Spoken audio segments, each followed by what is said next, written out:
lagi dengan Radar Kediri TV. Kali ini Radar Kediri TV bertemu dengan Mas Bagas Alimpak Panggrahita Purwateksa. Panjang Mas ya? Ini panjang. Namanya panjang, tapi biasa dipanggil Mas Bagas ini.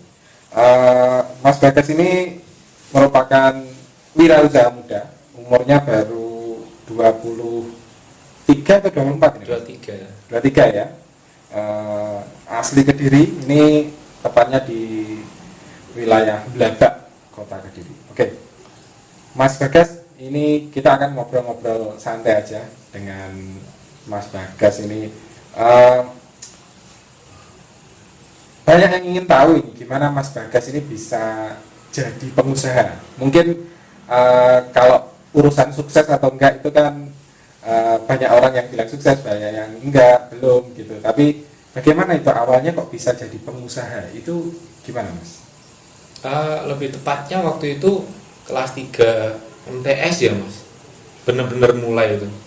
Jadi lebih tepatnya waktu itu waktu kelas 3 MTS, karena mungkin dari faktor keluarga yang mengalami kebangkrutan waktu itu. Jadi mau nggak mau saya harus menopang finansial sendiri. Akhirnya saya jualan, nggak tahu apa bisnis, nggak tahu apa, belum kepikiran punya pabrik, punya karyawan, nggak kepikiran sama sekali. Ya pokoknya jualan. Nah, jualan pertama kali itu reseller Maiji, keripik singkong, sama alat sulap waktu itu. Ngeternya The Master. Jadi ada limbat ya, keluarnya limbat ya, terus macam-macam yang di RCT itu kan fenomena sulap boom di tahun itu. Jadi saya ngikut di situ. Bisa nggak sih kita bisa tanda kutip dapat uang dari sulap gitu ya? Ternyata bisa Mas.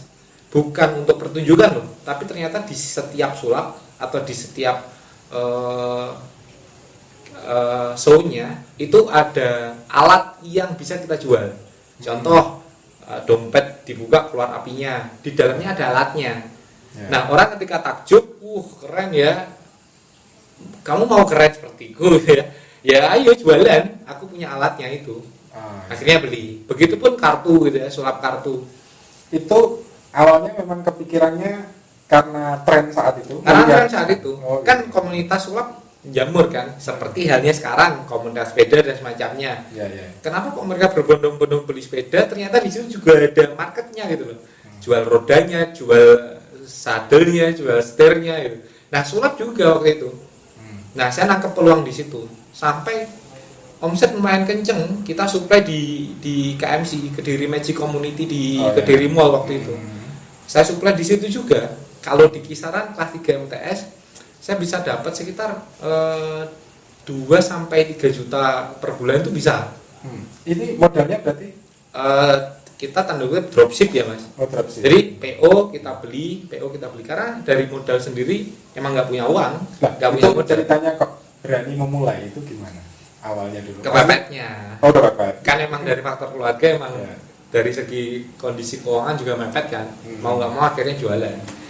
Terus lanjut lagi ke kelas 1 SMA mulai. Saya masuk di SMA 7 waktu itu. Ini tahun berapa, Bro? Tahun berapa, Mas? 2000. Usia berapa sih? Usia 2000. Kalau 2015 lulus 2013, 2012 ya. Mulainya itu ya. Nah, itu SMA kelas 1 SMA, saya masuk di seminar, saya diajakin temanku ikut seminar waktu itu. Di Hotel Merdeka waktu itu. Di situ ada tanda kutip orang-orang yang pakai jas, orang-orang yang bermobil BMW Mercy, sepatunya pantofel, jam tangannya luar biasa. Mereka teriak-teriak dalam seminar, Mas. Siapa mau sukses itu? Wes pokoknya aku ya pengen, mau gimana lagi loh. Kondisi keuangan juga pas-pasan. Akhirnya ya wes, saya mau gitu kan. Dan ternyata di situ bukan hanya aku toh Mas. Banyak orang-orang yang pengen sukses, tapi ketika mereka disuruh bayar, waktu itu ada produk DVD bimbel, mereka banyak yang mundur. Tapi aku nggak apa-apa, karena ada modal mungkin di reseller sebelumnya. Habis akhirnya saya ikut di situ. Nama produknya SFN Education. Itu produknya DVD bimbel online. Dan ternyata di situ saya disuruh sama yang ngasih motivasi di situ, kamu wajib ngajak satu kiri satu kanan, nanti kamu dapat bonus sponsor, kamu dapat bonus pasangan, kamu dapat bonus reward dan semacamnya. Siap gitu ya, karena banyak bonus itu saya gabung di situ. Dan ternyata Kediri itu yang satu-satunya mungkin itu baru saya yang gabung di situ. Mulailah saya disuruh presentasi, prospek, cari orang, cari customer baru. Ketika saya prospek yang pertama kali saya prospek itu bukan temen, tapi guru di sekolah SMA, pembina PNR waktu itu. Terus wali kelasku, terus pembina OSIS, pembina pramuka. Anti aku sama teman-teman. Karena produknya memang mahal mas, 1,7 juta. Sebenarnya produk ini untuk apa? Ada DVD bimbel. Jadi semacam kayak Genius atau sekarang ruang guru lah. Tutorial lah. Ruang guru. Nah ruang guru kan berlewatnya kan aplikasi kan. Nah kita itu ada DVD bimbelnya, sama bisa belajar di situ dari kelas 1 sampai kelas 3 SMA itu ada. Tapi produknya harganya bimbelnya itu 1,7 juta. Kan gede kan, lumayan kan. Untuk siswa jelas. Untuk teman-teman saya ya otomatis cumanya siapa. Akhirnya tak tembak guruku. Ajar di guruku, mereka langsung bilang satu kalimat ceplosan. Tonggoku omahe gendeng, guys. Lah nyapo? Iki no sistemmu yang mau jelaskan iki sistem multi level marketing, MLM. Ada upline, ada downline, nanti kamu bakal gak dapat bonus. Legalitasnya mana? Gak jelas. Ini cuma putaran uang produk buat apa ya? Buat kedok gitu loh. Buat merekrut. Tapi namanya kelas 1 SMA loh mas. Usia mungkin kan masih 14 tahun. Motivasi tinggi-tingginya. Mas umbo, gak apa-apa, los. Saya gak tahu multi level itu apa, upline downline itu apa. Pokok ya wes aku rekrut orang. Semuanya nolak mas. Tapi semuanya nolak, teman-temanku nolak. Upline-ku tapi menegaskan, menguatkan. Albert Einstein dulu ya, semakin banyak penolakan itu semakin dekat dengan kesuksesan gitu. Namanya juga membara kan sangat siap mas, sikat gitu ya. Hajar lagi ke SMA yang lain. Bahkan saya sempat bukan hanya sempat, rutin bolos ke sekolah lain buat prospek. Bahkan sampai gitu. Sampai segitunya. Akhirnya upline-ku memutuskan untuk bikin seminar akhirnya di Kediri. Karena mungkin secara brand aware mereka udah terkenal. Tapi tinggal selling nyatoi. Mungkin saya nggak pakai selling waktu itu. Karena memang belum diajari jualan di situ. Pokoknya intinya kenalin dulu ke teman-teman. Tapi mereka udah nolak, udah anti semua. Akhirnya puncaknya waktu itu upline saya ngajakin saya bikin seminar di Hotel Merdeka lagi. Saya dijadikan pembicaranya. Jadi kelas 1 SMA bisa dikatakan saya udah ngisi seminar mas. Dan itu sebulan 2 kali. Sebulan 2 kali. Di Kediri ya? Di Kediri, di Hotel Merdeka. Di Kediri. Dan pesertanya yang datang itu intinya di seminar itu tulisannya sukses di usia muda melalui bimbingan belajar gitu. Nah itu pesertanya di Kediri bayar HTM cuma 5 ribuan. Mereka ikut di situ dan yang datang rata-rata pesertanya bisa 400 sampai 500 orang. Artinya secara public speaking saya terpaksa dilatih di situ. Secara jualan saya terpaksa dilatih di situ. Karena mau nggak mau saya harus bisa dan mampu untuk selling, untuk meyakinkan orang, untuk bisa belajar ngomong. Dulu nggak seperti ini mas caraku ngomong, ya bener-bener wisin, namanya kelas 1 SMA. Tapi tahu teknik, ini ada ternyata passing leading, terus ada teknik-teknik tentang NLP, itu tahu semua. Alias ilmu itu ngikut sambil praktek di situ. Itu terpaksa belajar atau mengalir aja? Udah ada di depan ada 500 orang loh mas, mau nggak mau kan? Diajarin tapi sama upline, dibimbing, dibina. Saya diikutkan seminar, diikutkan workshop. Nah di situ mulai bisa tahu cara jualan, bisa tahu cara yakinin orang, mulai itu downline mulai merapat sampai akhirnya kelas 2 SMA saya bisa menghasilkan 500 kiri 700-an kanan orang di bawah saya downline. Jadi bisa dikatakan tanda kutip misal saya punya usaha, saya punya 1000 anak buah lah bisa dikatakan. Tapi dalam sifat kan kalau multi level kan belum tentu paling bawah saya yang rekrut. Bisa jadi kan downline-downline yang merekrut. Jadi total 1.000 orang lebih yang terekrut di situ.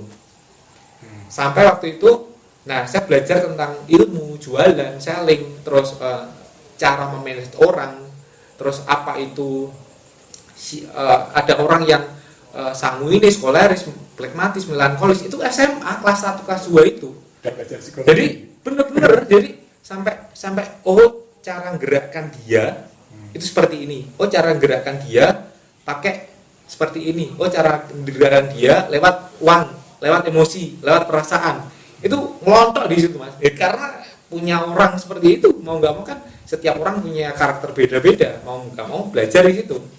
Akhirnya secara ilmu saya dapat di situ. Nah, skala prioritas waktu saya juga dapat di situ. Contoh nih, waktu ujian sekolah kelas 1 ke kelas 2 itu kan ada UKK, ujian kenaikan kelas. Itu sama upline-ku disuruh gini. Kamu besok ini aja ada UKK, ujian kenaikan kelas. Saya udah bilang ke upline-ku, Mas, hari Senin besok aku UKK. Siap, gak apa-apa, hajar gitu ya. Ya namanya biasanya ketika kita punya proyek, ketika kita kerja kan biasanya kita beralasan toh. Kalau seperti itu, adikku sakit, orang tuaku sakit, mohon maaf ya Mas, aku fokus ke sini. Sama upline-ku dibuat untuk memprioritaskan kesuksesan.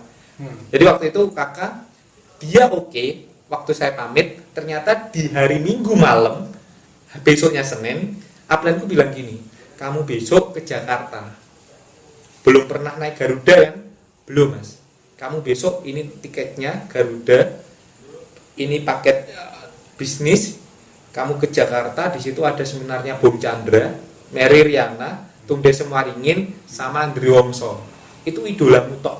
Kumpul di situ semua. Kamu 4 hari 3 malam ke sana.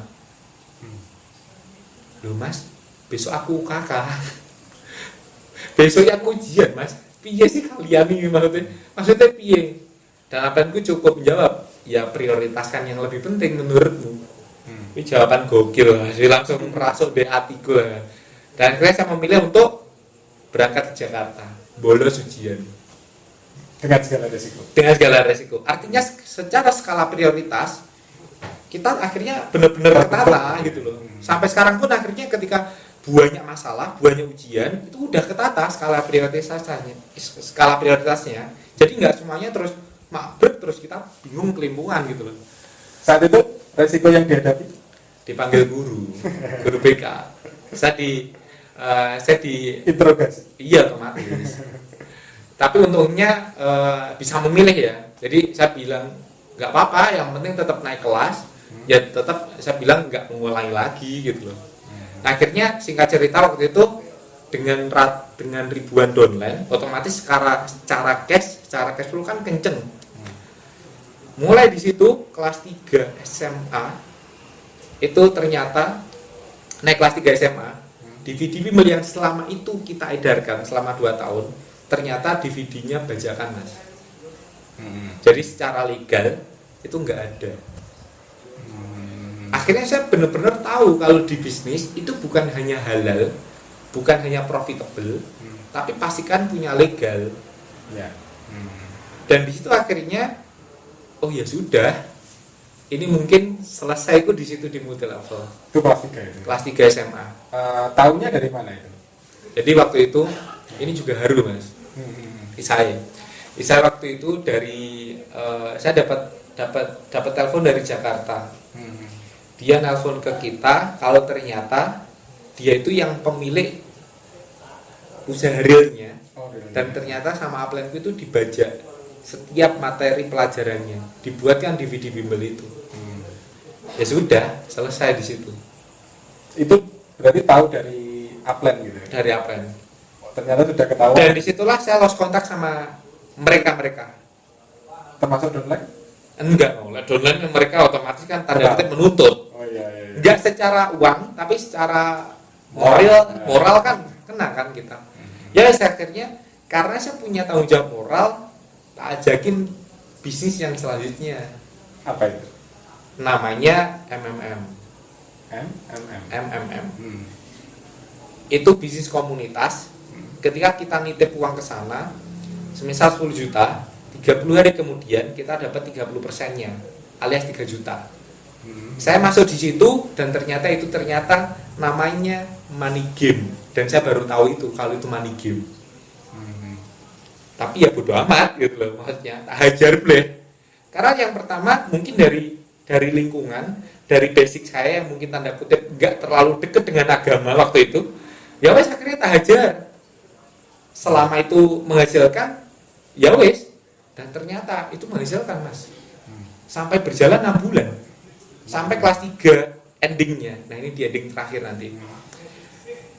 Awalnya saya masuk sendiri, saya nggak ngikutin downline, tak masukin situ. Jadi murni masuk downline, masuk putaran uang sendiri. Masuk 10 dapat 3 juta, jadi 13. Tambah lagi 7 jadi 20. 20 dapat lagi 6 juta, 26 juta.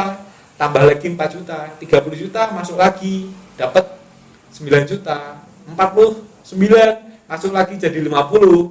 50 dapat 30 hari lagi, dapat 15 juta. Sampai di endingnya waktu itu saya memutuskan untuk merekrut downline, di angka modalku udah jadi 100 juta.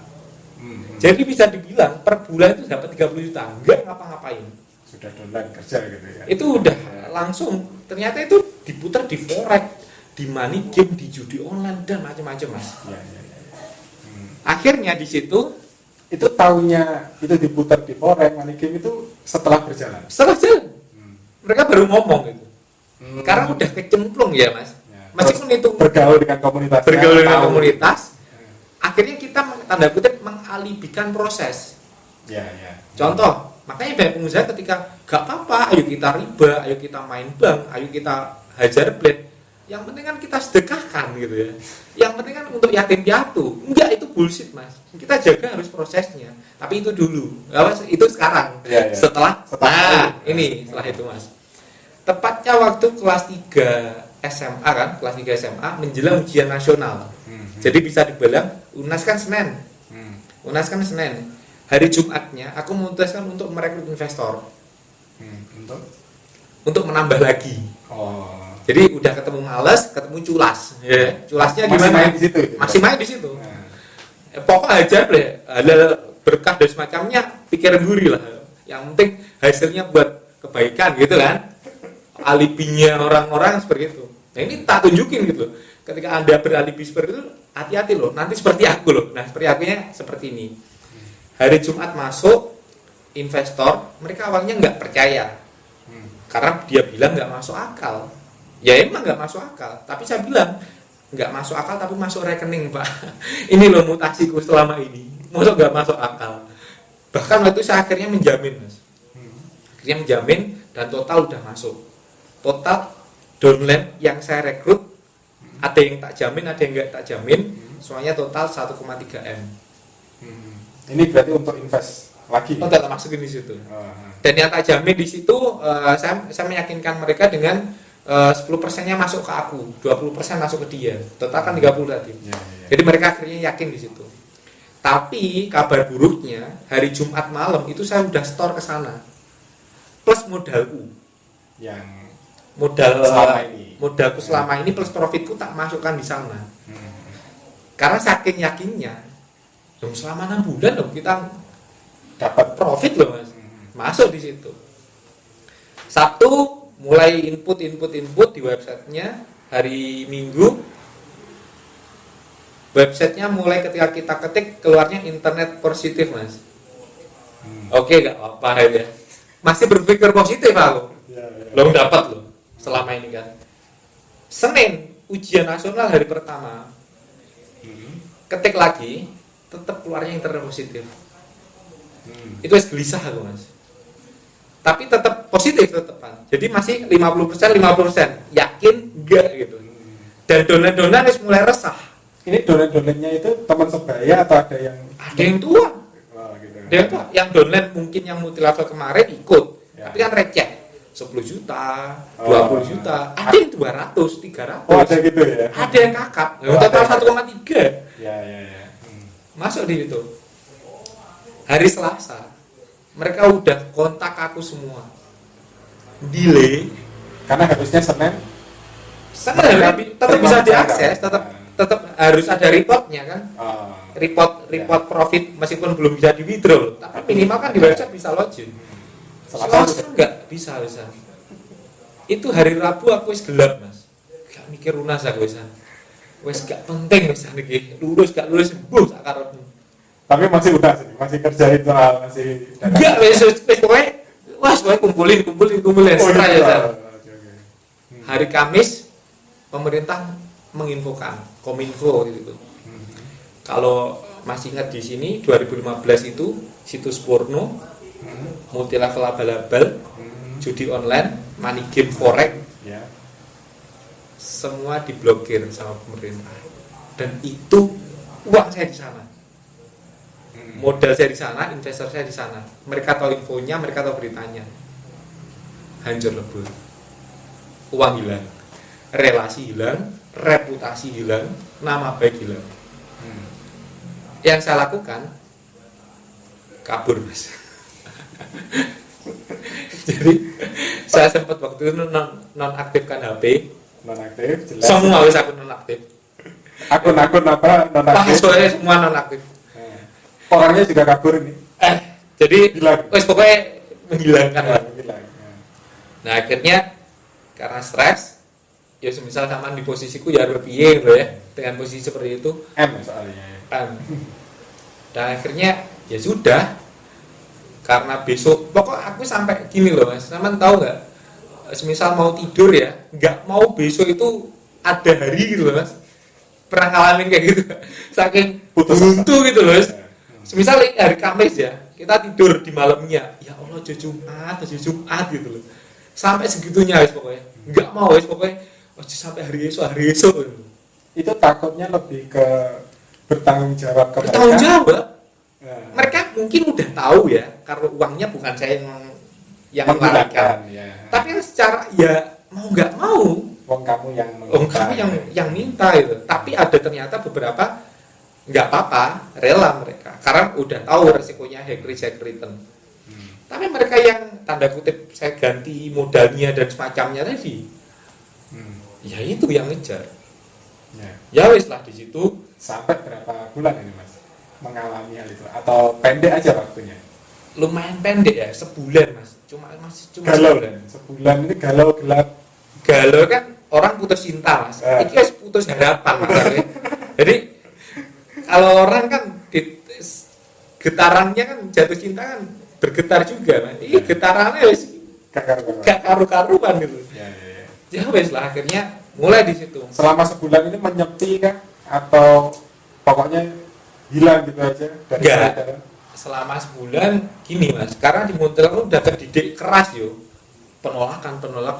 Ini tambah pleng gitu loh rasanya ini. Akhirnya membuat tak breakdown. Jadi kalau bahasanya introspeksi lah yo. Tapi enggak sekeren itu bahasanya. Jadi wong stres kan enggak mungkin introspeksi ya. Jadi tapi udah terbiasa nggak nyalain keadaan gitu ya, nggak nyalain keadaan, nggak nyari alasan. Jadi oke, tak hajar, ini salah saya meskipun bukan saya banget di situ maksudnya. Ya wes, tapi tak breakdown di situ. Yang tak breakdown yang pertama total harta. Jadi tak list harta aku apa sih gitu. Selama kemarin tuh aku beli apa sih gitu. Terus tak list, kalau bisa ini tak jual. Tapi bukan untuk melunasin mereka, karena dibuat melunasin mereka ya tetap gak lunas, gak cukup untuk bertahan hidup selama aku ngengkleng gitu, selama aku bingung gitu. Untuk bertahan hidup selama aku bingung mau ngapain. Harta yang pertama, jadi mulai HP, tak list lagi, ada tablet, ada laptop, ada iPad, ternyata aku punya semisal apapun itu tak list motor dan macamnya, tak kecilkan. Jadi semisal kalau iPad nggak berfungsi, tak jual. Kalau HP masih ada fungsinya, tak kecilkan. Yang dulunya mungkin harganya 8 juta waktu itu beli, itu tak jual, aku ganti yang ratusan ribu gitu loh. Biar survive gitu, biar tetap bisa hidup gitu.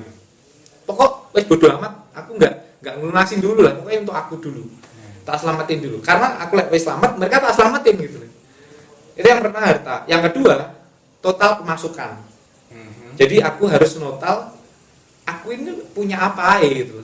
Dek potensi gue apa relasi taklis gak duwe wisan, gak dipercaya wisan. Terus taklis lagi spidol, bolpen, aku bisa menghasilkan uang dari sini. Lah presentasi lagi mungkin. Taklis lagi cara ngomong, public speaking, meyakinkan orang, aku punya modal ini. Itu bisa jadi pemasukan. Jadi yang pertama harta alias fisik yang bisa dijual atau dikecilkan. Yang kedua aset kita, aset secara yang Allah udah kasih, ada tangan, ada mata, itu breakdown. Ayo tangan, kowe kudu menghasilkan apa? Ayo kaki, kowe kudu menghasilkan apa? Saking kepepet kita nggak punya apa-apa wisan. Dan yang ketiga kita total pengeluaran. Jadi selama sebulan itu total pengeluaranku berapa? Itu di breakdown. Oke, seminggu total pengeluaranku berapa? Sehari total pengeluaranku berapa? Semisal sehari 50.000, tak pres, mbok piye caranya aku 5.000 per hari. Lek bisa 0 per hari. Wes pokoknya pengeluaran dikecilkan seminimal mungkin, pemasukan digedekan semaksimal mungkin, harta mulai dikikis gitu. Tak breakdown di situ mulai breakdown, aku maksimalkan di pemasukan. Yang tak breakdown mulai dari keluarga, karena keluarga masih percaya sama aku kan. Jadi orang tua masih lengkap, alhamdulillah. Tapi mereka yo bangkrut yang posisi ya, arep dijaluk apa yo bingung. Tapi ya tetap gak apa-apa, sama Allah mungkin aku dikaruniai keluarga luas gitu. Mama punya adik, ayah punya adik, eyang punya adik. Tak breakdown lagi di situ. Itu kan aset juga tanda kutip yang Allah udah kasih ke kita. Ternyata ketemu om mas, om saya. Itu ketika tak breakdown di situ, dia ternyata punya penjualan atau penghasilan 50-60 juta per bulan. Akhirnya saya datang ke rumahnya dan saya curhat di situ. Ternyata ketika saya curhat, ia tetap ngomong, lele masak nera murid-murid ya. Wes lah gini, ikut aku. Ternyata disuruh untuk jadi tanda kutip karyawannya jamur tiram milik omku. Jadi omku punya lumbung jamur tiram puluhan ribu backlog. Saya disuruh untuk mutili, nyirami, jual pasar, kerja. Tapi omku bilang, aku nggak bisa gaji berlebih, cuma 500.000 per bulan. Gak apa-apa, itu berarti bagi gue. Tapi kalau kamu pengen dapat uang lebih, kamu jual jamurku ini ke pasar. Tak kasih tanda kutip HPP-nya 10.000, kamu jual di pasar bisa 13, bisa 14. Gak apa-apa wis, hajar. Akhirnya ke pasar mas aku, ke Ronggoy, pasar grosir ya. Muter pasar ya. Ya Allah, 3.000. Gak apa-apa wis per kilo. 2.000, gak apa-apa wis. Dikumpulin satu-satu. Dan disitulah iki lo duit iki yang kemarin aku bisa menghasilkan ratusan juta kok hilang dalam sekejap. Ini lo halal, ini lo thayyib, ini lo berkah, ini lo rahmatan lil alamin gitu loh. Saat itu sudah sadar gitu? Sudah sadar gitu karena saya ikut kajian waktu itu. Selain itu ya, selain itu. Jadi ikut om karena tanda kutip yo bojat dulunya, saya diajakin teman-teman downline waktu itu. Ayo bro ikut aku wis, ikut kajian, ikut halakoh. Bukan kajian besar gitu, ikut halakoh. Likok gitu. Yang isi Ustadz Darwis, Ustadz Mareda Darwis. Ya wis ikut di situ akhirnya. Ikut likoknya, ikut halakohnya cuma 8-10 orang. Awalnya cuma ikut kajian, ikut gitu. Belum kenal siapa teman-temanku. Tapi di kajian berikutnya di situ mulai ketemu sama 8-10 orang itu ternyata orang-orang semuanya pengusaha mas. Yang aku ikut di situ. Ya ada beberapa karyawan tapi mayoritas pengusaha. Dan ternyata pengusahanya bukan pengusaha sukses bisa. Itu pengusaha bangkrut semua. Jadi ketika hari kedua aku ikut halakohnya, itu kan cerita kan. Otomatis hari pertama malu-malu, hari kedua mulai show off kan. Mas, ada nggak peluang apa-apa gitu ya? Lu nggak punya apa-apa gitu. Ya Allah mas, nyapa sih sampean sik enom golek-golek peluang sih. Nikmati ya lah. Iki tanda kubu karyawan ya. Terus kubu pengusaha tak curhatin lagi. Emang kenapa sih mas kok sampean, aku dulu usia sampean belum kepikiran lo bikin bisnis gitu. Terus Akhirnya aku cerita kalau aku punya utang, punya beban, punya sekian dan semacamnya. Ini Mas HP gue sama cek tuh Mas. Ini nagih loh Mas. Dan dia bilang, "Alah, cuma segitu aja loh." Lah, piye sih ngono lho? Aku Mas, sama tahu kan usahaku itu rame Mas. Dan sama tahu nggak sekarang posisiku? Karyawan gondol uang kas di perusahaanku. Dan sekarang aku setiap bulan ditagih sama bank juga, dan totalnya waktu itu 4,4 M. Itu responku pertama kali bukan mesak nih Mas, tapi bersyukur. Kok sedikit? Alhamdulillah, aku saiki sampai 4, M iso senyum-senyum, iso bahagia. Aku wis peteng Mas, tapi bersyukur gitu.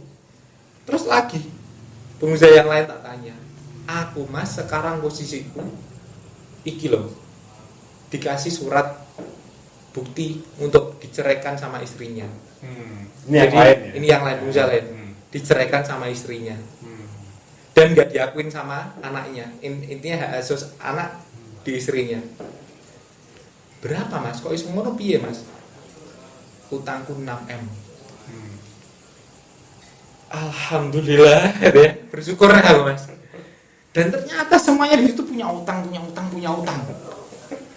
Jadi, wah, hidup lagi ya udah situ. Semangat lagi. Iso aku lunas. Aku sama Allah dikasih utang, gak ada tagihan anak jaluk susu, gak ada tagihan istriku jaluk cerai aku, gak ada tuntutan mertua. Aku bangkrut dewe. Usia juga masih muda, ya wis lah. Iso lagi hajar akhirnya. Itu berbarengan dengan Bareng yang ketemu dengan Om gitu ya. Jadi masuk di situ. Ya wis. Nah, celah peluang kenapa kok bikin snack, kok bikin jajan? Ya dari situ awalnya. Jadi waktu itu di pasar itu demand-nya kecil, supply-nya gede. Jadi pasar udah nggak nangkep. Contoh, pasar kapasitasnya cuma 100 kilo. Tapi ternyata si jamur petani ini dia bisa pasok sampai 300 kilo. Sisa 200 kan? Biasanya petani ketika nggak bisa jual ke pasar, dibagi-bagikan. Nah, aku kan yo mikir, daripada Anda bagikan gratis tanda kutip, ayo tak tampung, aku goreng. Di setelah awal mula. Tahun Berapa berapa modal? Ya nggak pakai. Tahun berapa Mas itu? Ya 2015 itu kan fasenya Cepat banget kan, sebulan terus. 2015 akhir lah. Jadi bisa bilang November mungkin. November. Karena Desember aku udah punya brand, udah punya merek sendiri. Oh, Desember itu sudah punya brand, udah bikin merek, udah bikin kemasan. Ternyata ketika goreng, packing, jual, saya jual ya tetap nggak punya bakat online kan awalnya kan. Yang rata-rata namanya juga multi level kan. Saya juga keliling, ketemu sama orang, ngasong di alun-alun, di CFD. Setiap minggu kita CFD, Jalan Doho, Simpang 5, di Pare, muter terus seperti itu. Ngasong, dan semacamnya. Respon orang di situ ketika makan, jamurmu pahit le, jamurmu gosong le, aduh ini piye jan. Tapi nggak apa-apa, aku udah bikin merek, udah bikin brand. Tapi sebelum bikin itu, aku trial error ini, uji ngangenin ini. Uji ngangenin sampai bener-bener ngangenin itu. Nah, ketemu di situ, oke. Jadi jamurmu pahit, oke, tak olah. Jamurmu kasinan, oke, tak olah. Jadi aku bodoh amat dengan penilaian orang lain gitu loh. Hajar belahai gitu. Jadi ya sudah, karena posisi kepepet. Kalau dibanding dengan awal dulu waktu punya usaha yang MLM gitu ya, dengan usaha yang baru ini jalannya sebenarnya lebih mudah mana sih? Kalau lebih mudah di snack ini daripada multi level. Karena secara multi level ya, ini produk nggak masuk akal mas 1,7 juta itu. Orang kan lebih memilih Primagama, Neutron atau les privat, ada gurunya, ini DVD gitu loh. Jadi ini produk yang masuk akal tapi bisa laris. Aku bisa ngelarisin. Masuk produk yang ini masuk akal, harga masih 10.000, 20.000. Orang kan uang segitu yang nggak bikin miskin gitu loh. daripada 1,7. Jadi aku PD-nya di situ. Selain itu karena emang kepepet. Misal arep dilokne terus utangku sapa sing lunasi kan. Tapi usaha itu langsung jalan kan? Langsung jalan. Jamur itu langsung jalan. Langsung jalan. Langsung Karena ketika langsung. ada penolakan, aku malamnya langsung tak olah lagi pun gue piye carane. Cari pokoknya saklar on itu ketika saklar on kita akhirnya tahu gitu loh. Oh ini meja, oh ini papan tulis, oh ini kursi. Karena on saklar udah di on kan. Tapi kalau ini saklar off, kita masuk di ruangan ini, Mas, aku melayu kok daduk ya. Aku lari ke kiri kok ada papan tulis ya. Aku lari ke kanan kok ketunjuk bolongan kursi ya. Karena sebelum itu saklar belum di on kan gitu loh. Jadi otak itu di on kan dulu gitu. Mindset di on kan. Jadi banyak orang yang semisal Mas itu kok ruangan kok gelap ya gitu ya. Apakah hari ini petang gitu ya? Oh enggak Mas, selambungmu kurang buka. Jadi bukan karena mereka, bukan karena langit gitu ya. Tapi yuk dibuka aja korden. Tapi kalau dipikir-pikir di usia yang semuda itu menanggung beban seberat itu hutang gitu, itu ada perasaan was-was, khawatir gitu enggak? Was-was cuma di awal ya Mas. Di awal. Sebelum ketemu lingkungan. Formula, Makanya ketika Simon Sinek kalau nggak salah di bukunya itu semisal ada 7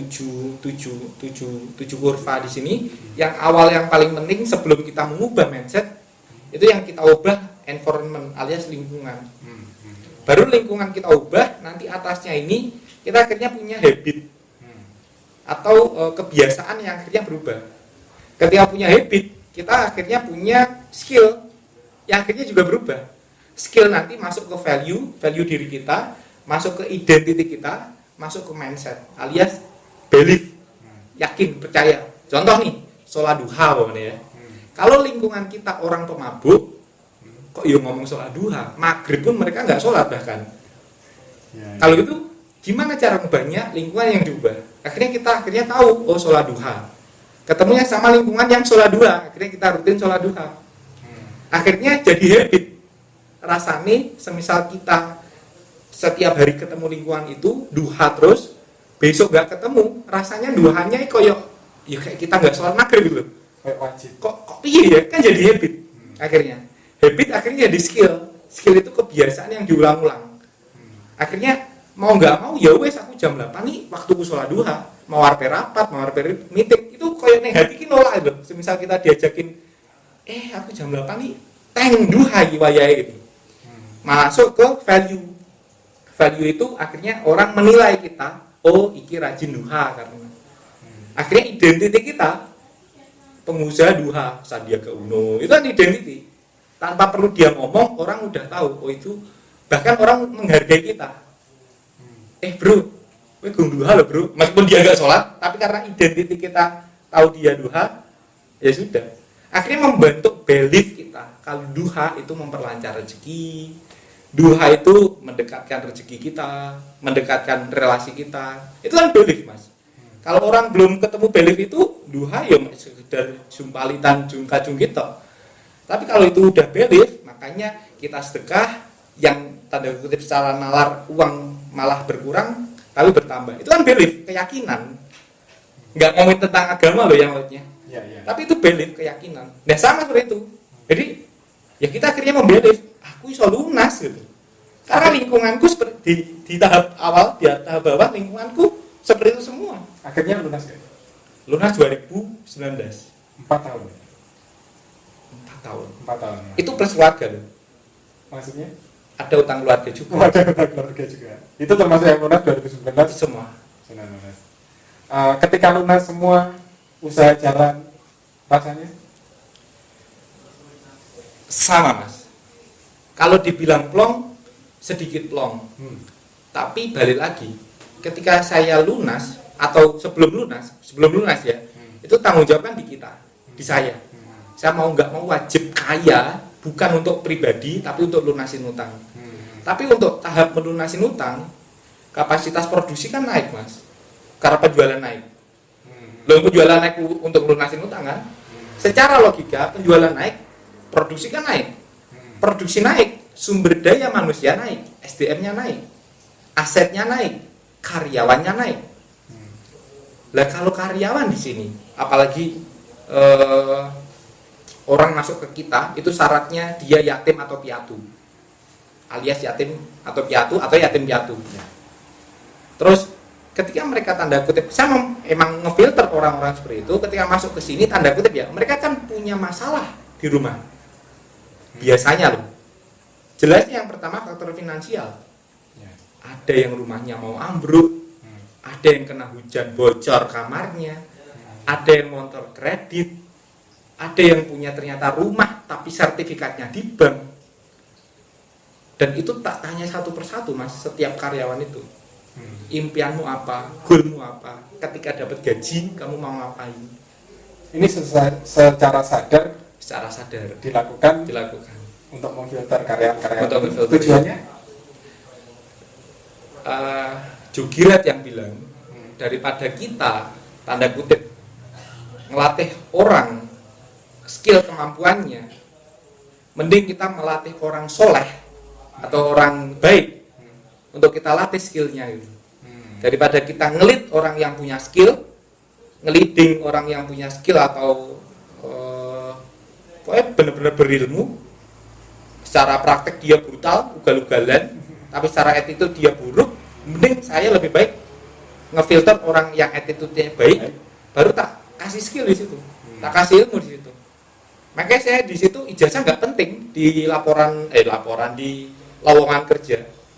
Bahkan saya bilang di situ, lowongan kerja itu ketika orang lain berkata dicari ini, saya itu tak tambahin lagi, dicari keluarga saya yang hilang, keluarga kami yang hilang.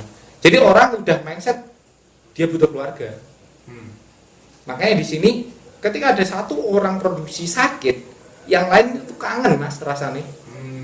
Begitu pun baliknya, ketika ada satu yang lembur, dia misal job desk-nya udah selesai, ayo nimbrung bareng-bareng, saling memiliki gitu ya. Iya, karena kerja gitu ya. Iya, karena bagiku aku juga ngefilter ke mereka, kita nggak ada tanda kutip struktur meskipun ada secara tertulis, tapi secara emosi enggak. Kamu manggil aku ya tetap Bagas nggak apa-apa, minimal Mas nggak apa-apa, nggak perlu Pak gitu loh ya. Aku ya podonom, bahkan mereka ujiannya di atasku.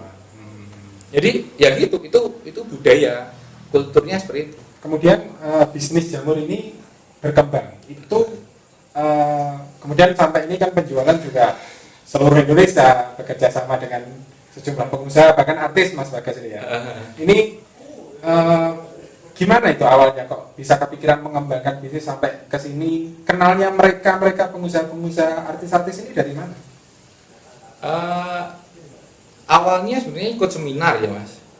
Pokok yang paling penting tadi piramid tadi mas. Bukan masalah belief, bukan masalah keyakinan. Kita apa yakin sih bisa ketemu sama Mas Ricky Harun buat partneran? Wong desa Mas Amang ngerti dhewe, aku ngarep sawah, kiri kanan sawah, belakang yo sawah. Secara belief kita akhirnya menolak itu. Gak mungkin we guys gitu. Tapi kan kita nggak masuk di belief dulu. Yang diperbaiki bukan beliefnya, bukan value-nya, bukan mindset-nya, tapi yang diperbaiki lingkungannya dulu kita. Apa itu ya? Nah, lingkungan ini aku wajib di situ. Bukan hanya di situ juga. Sekarang itu tak wajibkan. Saya minimal punya bukan hanya 1-2 orang, minimal saya punya daftar nama yang mau tak ajak kenalan dan mereka omsetnya itu 10 kali di atas saya. Jadi misal kalau dulu 1 juta, saya minimal harus punya teman 100 juta. Ketika naik 10 juta, saya minimal harus punya teman 1 M. Ketika saya punya uang, ketika omset 100 juta, saya wajib punya teman 10 M gitu. Artinya lingkungan ini dicari ya? Dicari, mau nggak mau. Nah, ketemunya di mana? Ya komunitas pengusaha. Komunitas yang misal lomba wirausaha. Atau apapun itu, pokoknya benar-benar lingkungan ini.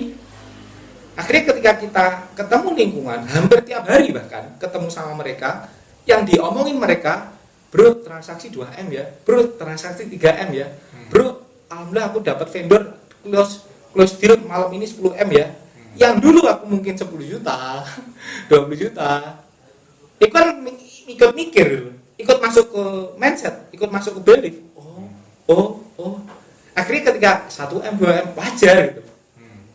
Ketika benar-benar dapat segitu. Menjaga semangat itu gimana mas?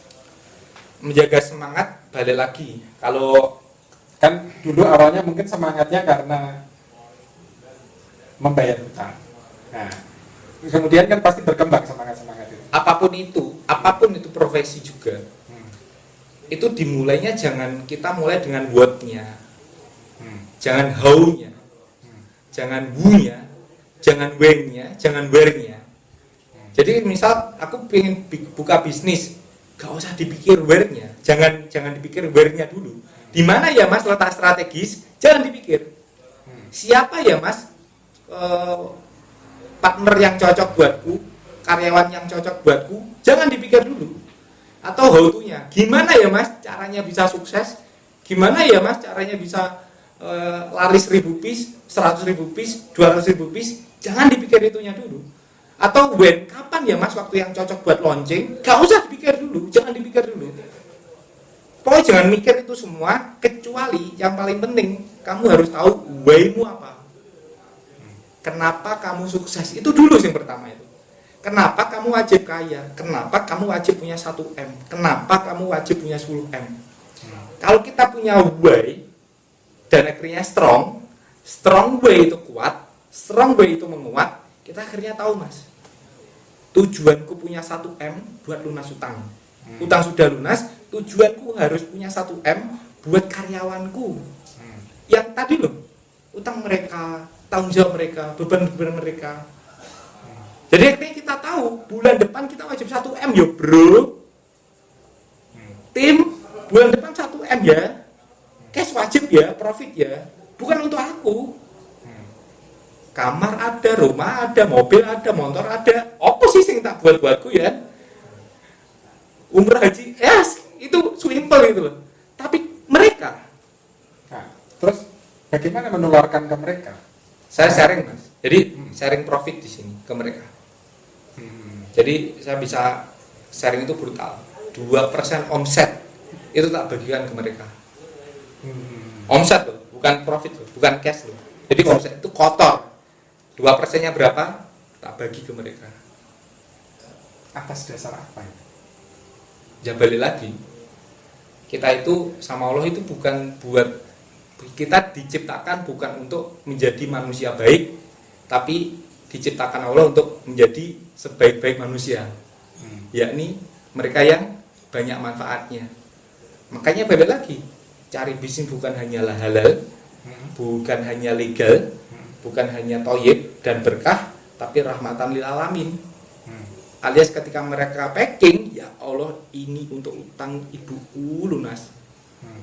Mereka yang bagian sealer, pengemasan, ya Allah ini untuk sertifikat rumahku. Semisal mereka bagian pengiriman ekspedisi, ya Allah ini untuk kreditan motorku. Wah aku ribane, aku pengen lunas. Tim CS, ya Allah aku pengen bangun rumah, aku pengen beli motor, ibuku ndek kene. Hadir itu rohnya Mas. Nah itu kita harus hadirkan ke mereka. Kalian ngejar omset, kalian fokus produksi, itu bukan untuk kalian gitu loh. Bukan untuk aku gitu loh. Tapi untuk keluarga kalian. Kamu packing untuk memperkualitas produk dan CS enak jualan. CS enak jualan bukan untuk pribadi dia, tapi untuk keluarga lu yang packing. Itu kita hadirkan mereka. Makanya balik lagi, andai setiap pemilik usaha atau owner di sini itu membagi profitnya, gak usah ngomong untuk masjid, untuk apa wes, gak usah ngomong seperti itu. Untuk terdekat mereka, karyawan mereka, tim mereka, insya Allah gak ada kemiskinan Mas. Gak ada kemiskinan di bumi guys. Kita tahu 10 pengusaha muda atau pengusaha kaya di dunia berapa triliun gitu.